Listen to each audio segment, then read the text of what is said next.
was actually saying something to you, Jim, I think at the beginning of that round. Yeah, I saw him nodding down. I don't know what that would have been, but again, that should be the last thing in your mind. There's only one person he should be thinking about, and it's this nuisance he's got in front of him. But these are good punches. This is more like what we expect. I think he's beginning to grind the fight out of Dale Westerman now. Westerman is backing off now without being pushed back.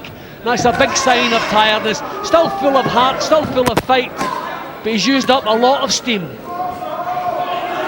could have seen the best of Dale Westerman, and now he is on the retreat. And Froch is after him. Yeah, he's looking for breathers now. But I tell you, what an effort he's put up, and still dangerous. I mean, the way Froch stands right in front of him, he could come up with one of these hooks again.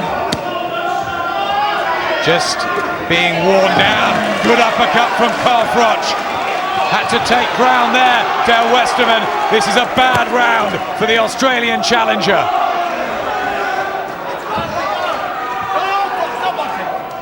Catching up with him. That's a little habit he's got, holding and punching. He's got away with it up until now, but referee John Keane has pulled him up. Yeah, he's just knocked the fight out of Dale Westerman. Dale Westerman's given his best, put up a fantastic show, but he's really beginning to struggle now. Right uppercut was big. Breakthrough round for Carl Froch after an indifferent first half of the fight. Back to Brian McGee with Ed Robinson. Well, Brian, is Froch in full control now?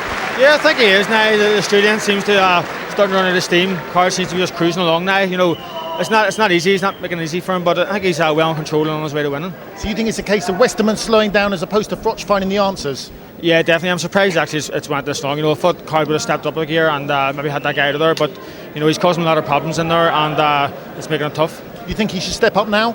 I think it's just step up at the right time to put the pressure on, especially over the next 2 rounds. You know, and take it out of the guy. I think the guy's cruising as well, looking for the distance too. You know. Do you think Froch could stop him? I think he could. Before it gets too long, the guy will see the light at the end of the tunnel. I think now's the time to step it up. Thank you, Brian. Yep, he's got 4 rounds to do it, and John Keane, the referee, just went to Dale Westerman's corner in between rounds just to have a look at him. Straight on it now. Let's go, straight on it. Whoa, now go. Well, that was the most one-sided round against Westerman in the fight so far. I don't think there's not an awful lot of enthusiasm in the corner. I think maybe they know maybe his chance has gone.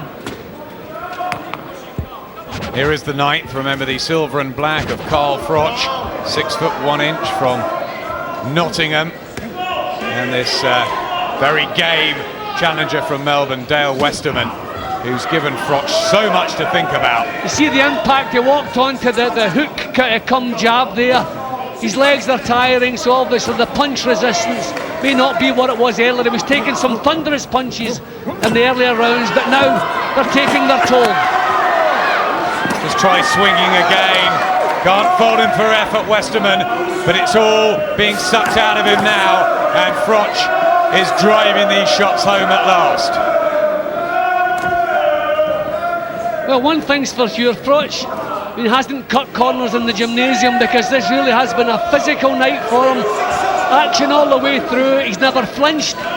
He stood right in front of Westerman all the way, so he's obviously in good shape, but the class that he has is now beginning to show itself. Jim, do you think this would have dented his confidence? I don't think it's possible to. He'll just put this down to a bad night at the office. I think it's in his temperament.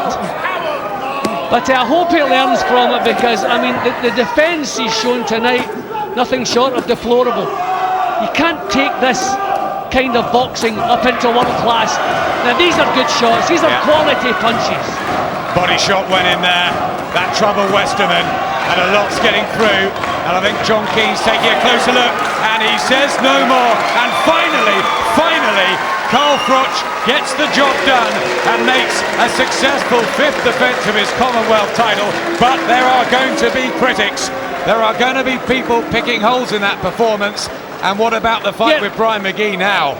Well, I mean, it's nice to know you have a fighter who, when needed, can grind out a result when maybe his attitude's wrong, he's not boxing as well as should, but he can just grit the teeth and grind it out, and that's exactly what Carl Froch did tonight. But I don't look upon that really as a compliment. Here's a happy man here. He'll be hoping, I mean, there won't be massive changes in his style. I think Froch has his style, he could tighten him up slightly. It's his attitude, I think, is the big problem. But I tell you, we can be thankful for it, because that was a tremendous battle, loads of drama, loads of excitement, but maybe not the warm-up that a fighter wants before, which will be the most important fight of his career. So he's picking the shots now, doing as he pleases, had him under control, still not bothered about defence, but that just seems to be innate in his style.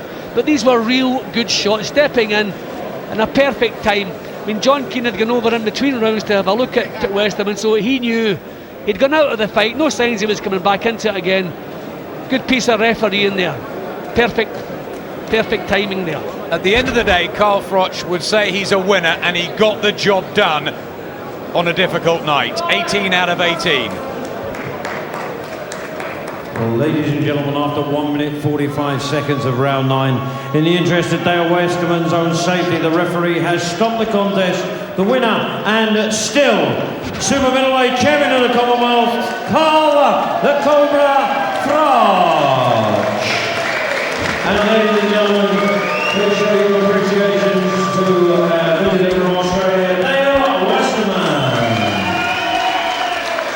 I'll now ask Mr. Simon Block and Mr. Dean Hollington to present the championship belt to the still Commonwealth super middleweight champion, Carl Froch.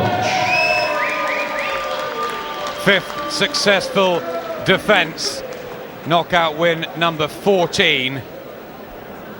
How do you sum that up, Jim? Well, I think he just expected an easier night. I mean, he felt he was in a different class to Westerman. Maybe he was, but you still have to perform. You have to get your mind on the job, and I don't think his mind was on the job. And he just seemed so pig-headed, he wouldn't change his attitude. He decided which way he was going to do the job, and he carried on with it and did it. Good main event for you, and plenty more still to come on Friday Fight Night. We've got Darren Barker, excellent protege, unbeaten in 8 up against Louis Mimoun. And remember this name from the